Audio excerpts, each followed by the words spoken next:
Good morning students. આજે આપણે ધોરણ 12ની અંદર શરત પાઠનો અભ્યાસ કરીશું, જેના લેખક છે એન્ટન ચેખોવ. હવે અહીંયા શરતની વાત કરી છે. આપણે પણ વાતમાં, રમતમાં કે કોઈ વાતો કરતા હોય એમાં શરત મિત્રો સાથે, પરિવારજનો સાથે લગાવતા હોઈએ છીએ. અને શરતમાં હાર જીત થવી, આમ શરત જો જીતી ગયા હોય તો આપણને ખૂબ એનો આનંદ થાય.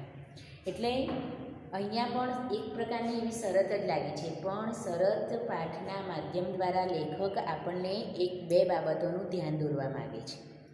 અહીંયા જે શરત પાઠની અંદર એક પાત્ર છે વકીલનું અને બીજું પાત્ર છે બેંક માલિકનું. કોઈ પાર્ટીમાં બંને જણા ગયા હતા અને ત્યાં શરત લાગી કે માણસ એકલો ના રહી શકે.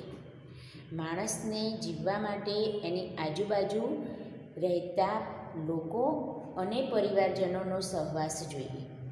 એવું માણસ એકલો જો જિંદગી ગુજારી શકે એ શક્ય જ નથી, એવું બેંક માલિક માને છે. બેંક માલિક એવું માને છે કે માણસ એકલો જીવી શકે નહીં, ઘૂંટણ થાય નહીં. અને વધારમાં વધારે તો 2-3 મહિના કે 4 મહિના, પણ 12 મહિના સુધી કે એટલો લાંબો સમય જો એને એકલું રહેવાનું હોય, એની સાથે કોઈ બોલે નહીં, કોઈ ચાલે નહીં, એને કોઈ જોવા ના મળે, તો એ માણસ પછી જીવી ના શકે. ત્યારે વકીલ છે, એ વકીલ એના એ વિધાનને શું કરે છે, ગલત સાબિત કરવા માટે, ખોટું સાબિત કરવા માટે એવું કહે છે કે માણસ એકલો જીવી શકે, હું જીવીને બતાવું. તો આ રીતે બંનેની વાતચીત દરમિયાન આ બાબત ઉપર શું થાય છે, શરત લાગે છે. બેંક માલિકને બરાબર મનમાં વિશ્વાસ છે કે માણસ એકલો ના જ જીવી શકે. એટલે એવું કહે છે કે જો તમે 5 વર્ષ એકલા જીવો ને, કોઈને પણ બોલવાનું નહીં, કોઈની સાથે તમારો કોન્ટેક્ટ થાય એવી કોઈ સુવિધા તમને મળશે નહીં. અને 5 વર્ષ તમારે એક અંધારી કોટડીમાં, એટલે કે એક કોટડીમાં તમારે રહેવાનું, તમારે બહાર આવવાનું નહીં. તમારા સમય પસાર કરવા માટે તમને જુદા જુદા પુસ્તકો કે તમારા મનોરંજન માટે જે સાધનો, વાદ્યો જોઈએ, સંગીતના વાદ્યો જોઈએ, તમને જે ગમે એ બધું મળશે. પણ અને ખાવા પીવાનું, અન્ય સગવડો પણ તમને એ જ કોટડીમાં મળશે. પણ તમારે કોઈ વ્યક્તિ સાથે વાતચીત નહીં કરવાની કે કોઈ વ્યક્તિને જોવાનું નહીં.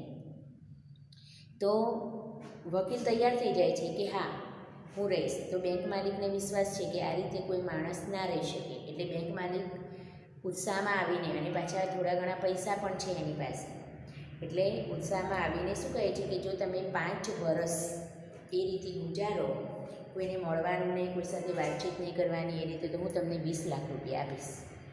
પણ શરત એવી છે કે 5 વર્ષ, જો ધારો કે આજે રાતના 12 વાગ્યાથી તમારી એ સમય શરૂ થયો, તો છેલ્લા દિવસે 5 વર્ષ પૂરા થયા અને છેલ્લા દિવસે જો 12 વાગવામાં 1 મિનિટ પણ વાર હોય અને તમે કોઈની સાથે વાતચીત કરી કે કોઈને મળ્યા, તો પણ શરત મુજબના જે પૈસા નક્કી થયા છે એ તમને મળશે નહીં. પૂરેપૂરા 5 વર્ષમાં 1 પણ મિનિટ આગી પાછી ના થવી જોઈએ, એ રીતે તમારે એકલા રહેવાનું છે. વકીલ પણ પોતાની વાતને સાચી સાબિત કરવા માટે આમ થોડો ઉત્સાહિત થઈ ગયો હતો. એટલે એને 5 વર્ષ નહીં પણ 15 વર્ષ હું એકલો રહીશ એવું કહ્યું. 5 વર્ષ નહીં પણ હું 15 વર્ષ એકલો રહીશ. શરત મુજબ વકીલને એક કોટડીમાં, જેલ જેવી કોટડી હતી, એમાં રાખવામાં આવ્યો. એને મનગમતા, એને વાંચનનો શોખ હતો, તો વાંચન માટે એના જુદા જુદા પુસ્તકોને એ જે માગે એ બધું એને આપવામાં આવતું. પણ એની કોઈ સાથે વાતચીત થવી જોઈએ નહીં. એ પ્રમાણેની શરત મુજબ એ એક કોટડીમાં રહે છે. ઘણા બધા 15 વર્ષ દરમિયાન ઘણા બધા પુસ્તકો એ વાંચી લે છે. અને એને કારણે એને કંઈક નવું જ જ્ઞાન પ્રાપ્ત થાય છે. અને એ જ્ઞાન પ્રાપ્ત થવાથી એને જે આ મોહ માયા, ભૌતિક વસ્તુઓ પ્રત્યેનું આપણું આકર્ષણ, સગા સંબંધીઓ, આ પ્રત્યેથી એનું મન ઉઠી જાય છે. અને 15 વર્ષ સુધી એ જરાય કંટાળતો નથી, પણ ઉપરથી એને આનંદ આવે છે. પુસ્તકોના સહવાસથી એને શું થાય છે? આનંદ આવે છે. અને એ પુસ્તકોના સહવાસથી આનંદ આવે છે. પેલા બેંક માલિકને તો મનમાં ચિંતા છે કે આને તો આટલા વર્ષ પસાર કરી દીધા, હવે મારે 20 લાખ રૂપિયા એને આપવા પડશે. શરત મુજબ તો એને આપવા પડે. બેંક માલિકની એક બાજુ પરિસ્થિતિ એવી છે કે પહેલાં જેટલી સદ્ધરતા હતી એની, મતલબ પહેલાં જેટલો એ પૈસે ટકે સુખી હતો એવી પરિસ્થિતિ નથી. કારણ કે આ જીવન છે, પરિસ્થિતિમાં બદલાવ તો આવતો જતો રહે. આજે આપણી પાસે પૈસા છે તો કાલે નથી. લક્ષ્મી ચંચળ છે, એક જગ્યાએ ક્યારેય સ્થાયી રહેતી નથી. એટલે બેંક માલિક પાસે હવે મૂડી કેટલી છે? 20 લાખ જેટલી જ છે. એટલે એને તો જેમ જેમ વર્ષો પહેલાંના પૂરા થતા જાય છે ને એમ એને એવું થતું જાય છે કે હું 20 લાખ રૂપિયા પહેલાંને આપી દઈશ, એની શરત પૂરી થઈ જશે અને એ પ્રમાણે 20 લાખ એને આપીશ તો એ આમ શેઠ થઈને ફરશે અને હું સડક ઉપર ભિખારી થઈને ભીખ માગતો હોઉં, કારણ કે મારી પાસે પછી કશું રહેશે નહીં. એટલે એને મનમાં એવા બધા વિચારો આવતા હોય છે. અહીંયા લાલચમાં આવીને એને શરત લગાવી હતી.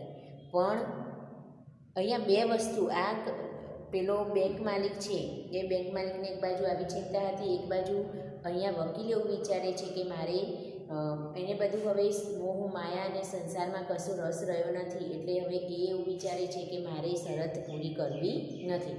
એટલે શરત પૂરી થવામાં જે 15 વર્ષ પૂરા થવામાં એ થોડાક જ કલાક પહેલાં એ ત્યાંથી શું કરે છે? પોતાની એ જગ્યા છોડીને ત્યાં એક કાગળ લખીને ત્યાંથી ભાગી જાય છે. કારણ કે એને પૈસા લેવા નથી. કારણ કે હવે એને કોઈ આ ભૌતિક સુખ સંપત્તિમાં કોઈ મોહ જ નથી. એટલે એને પૈસા લેવા નથી. એટલે એ શરતને છેલ્લે ભંગ કરે છે. જો એ શરત પૂરી કરે તો એને 20 લાખ રૂપિયા લેવા પડે, પણ એને હવે મોહ માયા નથી પૈસા પ્રત્યે. એટલે એ થોડાક મિનિટો કે પહેલાં એ જ શરતનો ભંગ કરે છે. એટલે અહીંયા આપણને વકીલના પાત્ર દ્વારા એવું આપણને લેખક સમજાવવા માગે છે કે સારા પુસ્તકોની સંગતથી એનું જીવનમાં પરિવર્તન કેમ આવ્યું, એનામાં બદલાવ કેમ આવ્યો, એના વિચારો કેમ બદલાયા. તો સારા પુસ્તકો એને વાંચ્યા એના કારણે.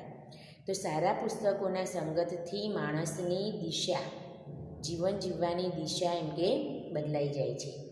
સાચું જ્ઞાન થાય છે એને અને આ મોહ માયામાંથી એ મુક્ત થાય.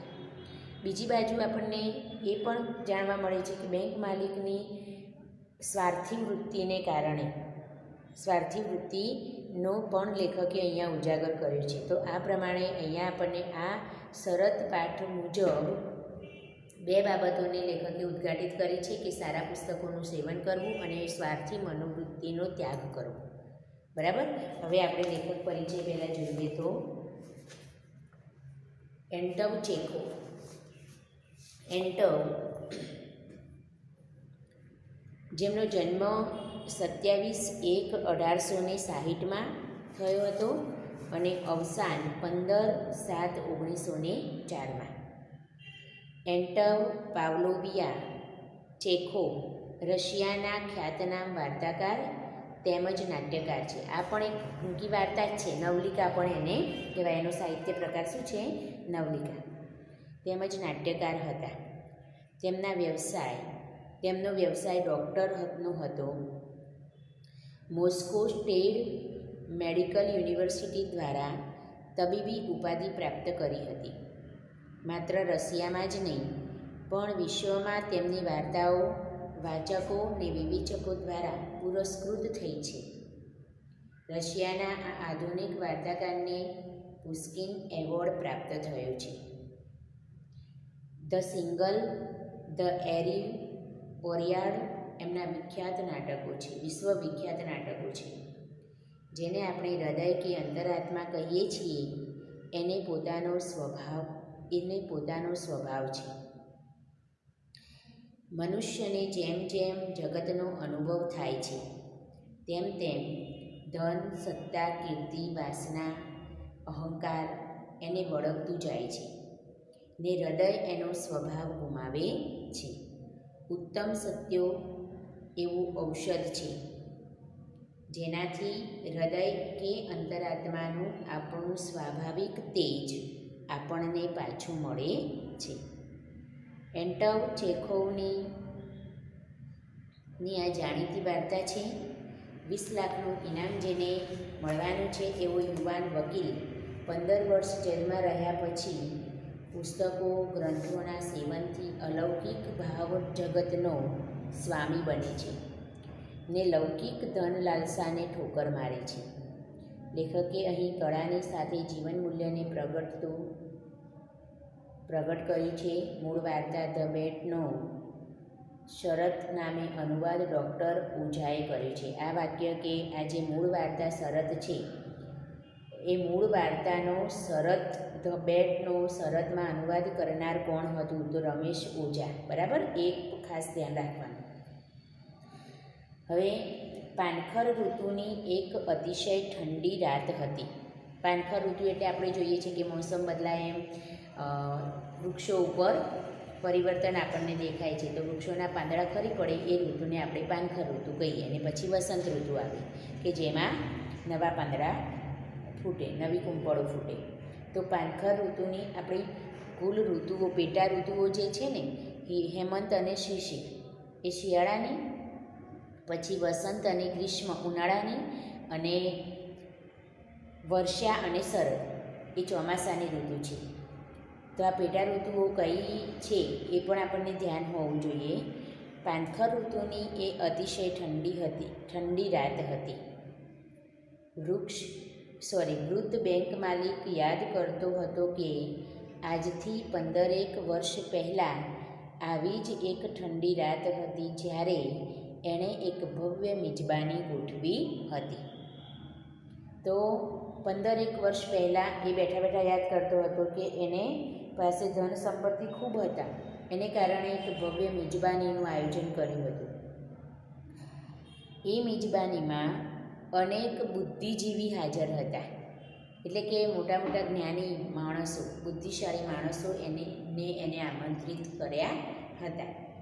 તે વખતે હાજર રહેલા મહેમાનોએ ભાતની મજાની વાતો કરી હતી. અને મિજબાનીમાં પધારેલા જે બુદ્ધિશાળી વ્યક્તિઓ હતા એમને પોતપોતાના મંતવ્યો, પોતાની વાતોનો આનંદ લીધો હતો, વાતો કરી હતી. કાયદાની વાતો નીકળતા કડકમાં કડક સજા વિશે ચર્ચા નીકળી. એમાં વકીલ પણ હતા. તો વકીલે કાયદાની વાત નીકળી તો એમાં કડકમાં કડક સજા જો કઈ છે એની ચર્ચા ચાલી. કે મૃત્યુદંડ વધારે કડક સજા કહેવાય કે જન્મટીપ વધારે કડક સજા કહેવાય, એમ આના ઉપર ચર્ચા ચાલી.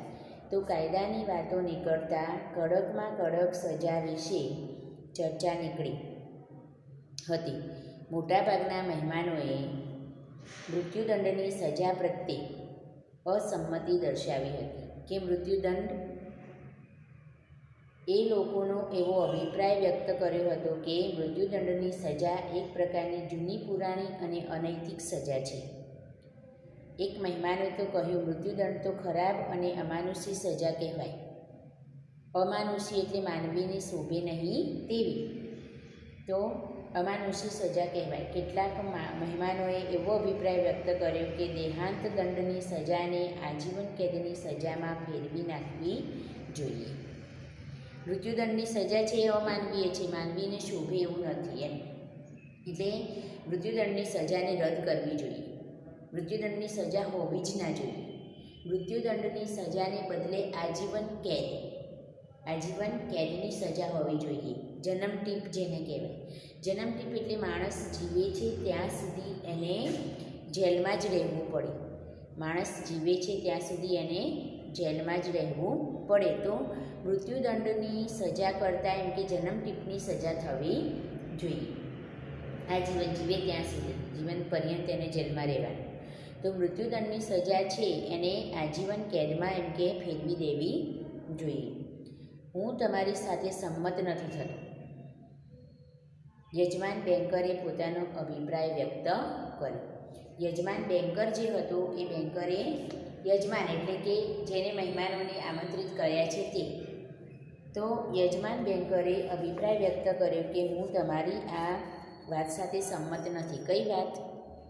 કે મૃત્યુદંડની જે સજા છે એ સજાને જન્મટીપની સજામાં ફેરવી નાખવી જોઈએ. એ વાતના એને વિરોધ કર્યો.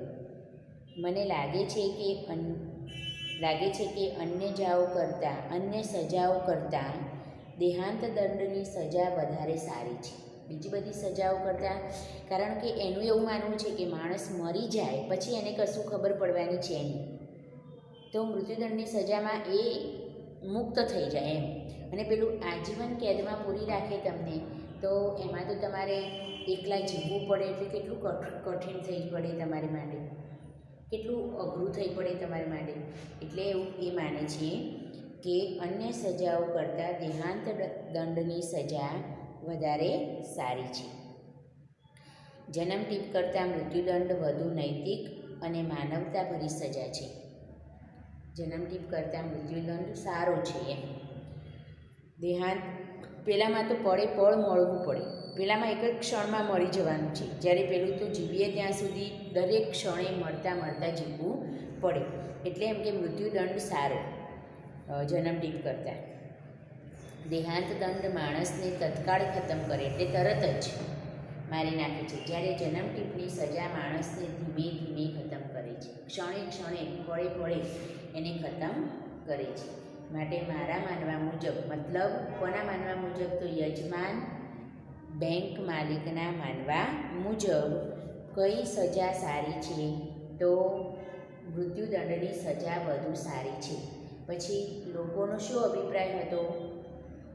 તો લોકોનો અભિપ્રાય હતો કે મૃત્યુદંડની સજા અનૈતિક છે, અમાનવીય છે, તો અમાનુષી છે, તો એને બદલીને મૃત્યુદંડની સજાને જન્મટીપની સજામાં એમ કે ફેરવી નાખવી જોઈએ.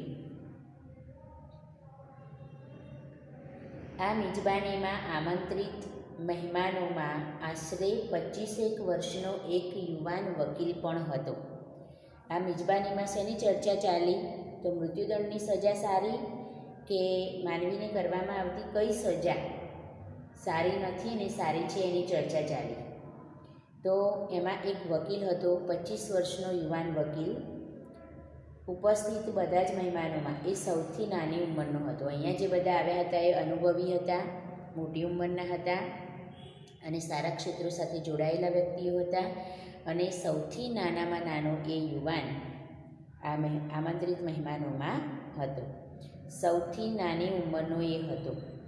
એ યુવાન વકીલનો અભિપ્રાય માગવામાં આવ્યો ત્યારે એણે કહ્યું, પછી બધાએ એને પૂછ્યું કે ભાઈ તમારું શું મંતવ્ય છે એમ, આ બાબત વિશે તમારું શું મંતવ્ય છે, તમારો અભિપ્રાય આપો. ત્યારે અભિપ્રાય માગવામાં આવ્યો ત્યારે એણે કહ્યું, બંને પ્રકારની સજાઓ અનૈતિક છે, બેમાંથી એકે નૈતિક નથી એમ. બંને પ્રકારની સજાઓ અનૈતિક છે, પરંતુ મારે જો દેહાંત દંડ અને જન્મટીપ એ બેમાંથી એકની પસંદગી કરવાની હોય તો હું જન્મટીપ વધુ પસંદ કરું. એને કહ્યું કે સજા તો બંને અનૈતિક છે, પણ મારે જો કોઈ સજા પસંદ કરવાની હોય કે બેમાંથી કઈ પસંદ કરવી, તો હું જન્મટીપની સજા એમ કે પસંદ કરું. બિલકુલ ન જીવવા કરતાં કોઈ પણ રીતે જીવવું એ વધુ સારું છે. બિલકુલ ન જીવવું એના કરતાં જીવી તો શકીએ ને. પહેલાંમાં તો જિંદગી આપણને ઈશ્વરે આપી છે, આ મનુષ્ય અવતાર આપણને એકવાર મળે છે, અને મનુષ્ય અવતાર જ્યારે આપણને મળ્યો છે તો એને કોઈપણ રીતે એમ કે જીવવું, કોઈપણ રીતે આપણે એ અવતારને પૂરો કરવો. તો પહેલાંમાં તો એમ કે આપણે મરી જ જઈએ, અને જો જીવતા હોઈએ તો કંઈક જાણી શકીએ, જોઈ શકીએ, કંઈક મળે. એટલે એવું કહે છે કે મને તો મૃત્યુદંડની સજા કરતાં હું જન્મટીપની સજા પસંદ કરું. બિલકુલ ન જીવવા કરતાં કોઈ પણ રીતે જીવવું એ વધુ સારું છે. એ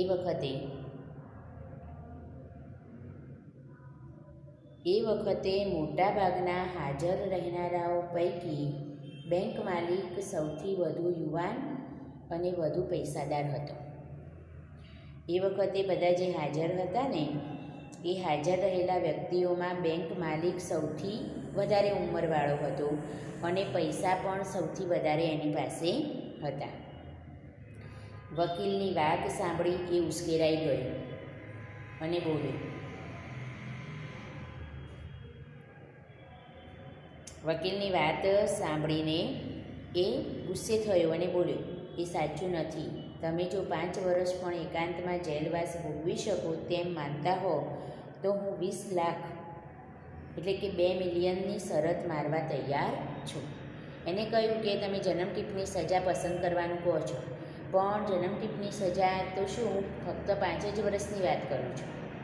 5 વર્ષ પણ જો તમે એકલા જેલમાં ભોગવી શકતા હો, કોઈને મળ્યા વિના, કોઈની સાથે વાતચીત કર્યા વિના, કોઈની સાથે રહ્યા વિના એકલા જો પસાર કરી શકતા હો તો હું 20 લાખની શરત તમારી સાથે લગાવવા તૈયાર છું. એકાંતના જેલવાસ કરતાં ભાગ્યે જ બીજી કોઈ સજા ઓછી કંટાળાજનક છે. એકાંતના જેલવાસમાં એકલા રહેવું એ ખરેખર કપરું કામ છે, અઘરું કામ છે. એટલે કહે છે કે એકાંતના જેલવાસ કરતાં ભાગ્યે જ બીજી કોઈ સજા ઓછી કંટાળાજનક છે. એટલે તમે જો એ ભોગવી શકતા હો, કરી શકતા હો તો હું એમ કે 5 વર્ષના 20 લાખ રૂપિયા આપવા માટે તૈયાર છું. મિજબાની એટલે આનંદ સાથે લેવાતું ભોજન. મિજબાની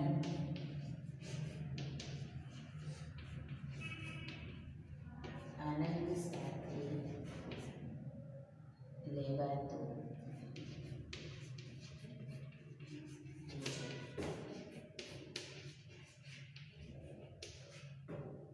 અમાનુષી એટલે જંગલી અને ક્રૂર. અમાનુષી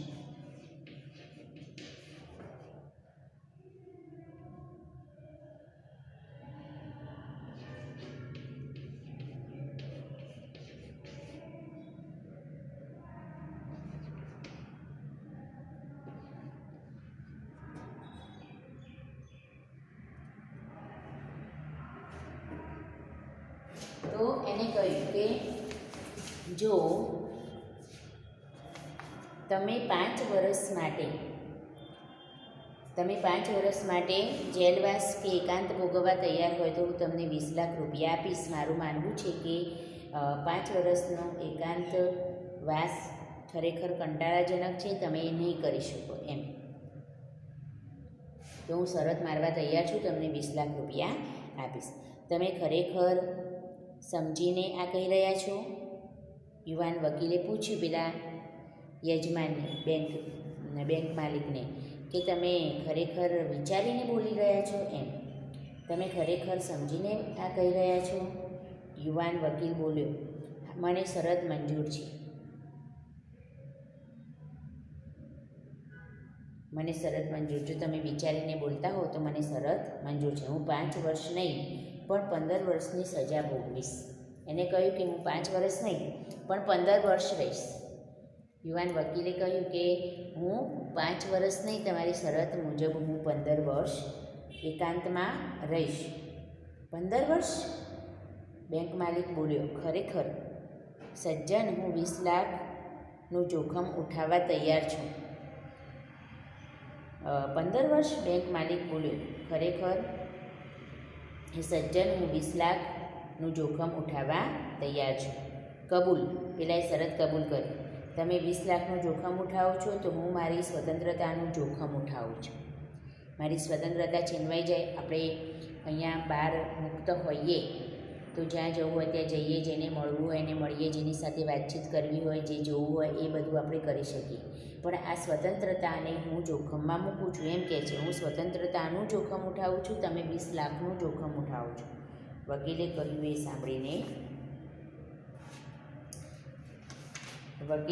કે હું મારી સ્વતંત્રતાનું જોખમ ઉઠાવું છું. વકીલની એ વાત સાંભળીને બેંક માલિકે કહ્યું, અરે નવયુવાન, તું છેલ્લો નિર્ણય લે તે પહેલાં 2 વાર વિચાર કરી લે. તું છેલ્લો નિર્ણય લે ને એ પહેલાં 2 વાર વિચાર કરી લે. તો આપણે શરત નક્કી કરી દીધી નથી, કારણ કે પછી શરત લાગી ગયા પછી ફરી જવાય નહીં. એટલે હજુ તને કહેવામાં આવે છે કે તું બરાબર વિચાર કરી લે. તું છેલ્લો નિર્ણય લે તે પહેલાં 2 વાર વિચાર કરી લે. મારે મન તો 20 લાખની કાંઈ વિસાત નથી, કારણ કે મારી પાસે તો ખૂબ રૂપિયા છે. એટલે મારે મન તો 20 લાખ રૂપિયાની કંઈ કિંમત છે નહીં. પણ તારે માટે તો જિંદગીના 15 ઉત્તમ વર્ષ ગુમાવવાના થશે.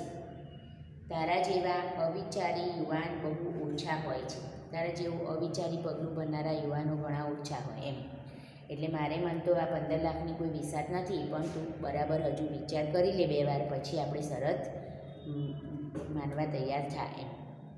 તારા જેવા અવિચારી યુવાન બહુ ઓછા હોય છે.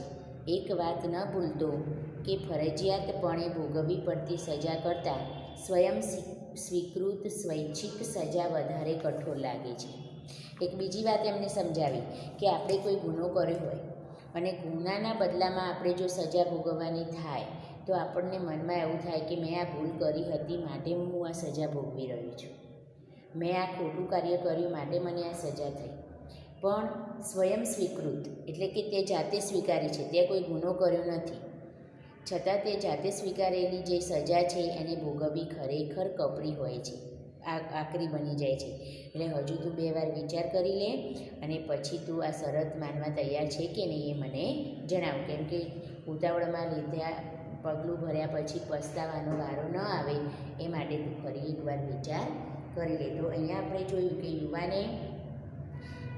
યુવાન વકીલ 5ને બદલે 15 વર્ષ ભોગવવા માટે તૈયાર થયું છે ને સામે બેંક માલિક 20 લાખ રૂપિયા આપવા માટે તૈયાર થયું છે. આપણે હવે આજના વિડીયોમાં આટલું જે આજે જોયું છે એમાં લેખક પરિચય તમારે તૈયાર કરવાનો અને આગળનો પાઠ પણ તમારે વાંચી રાખવાનો, જેથી તમને વધુ સમજણ પડે.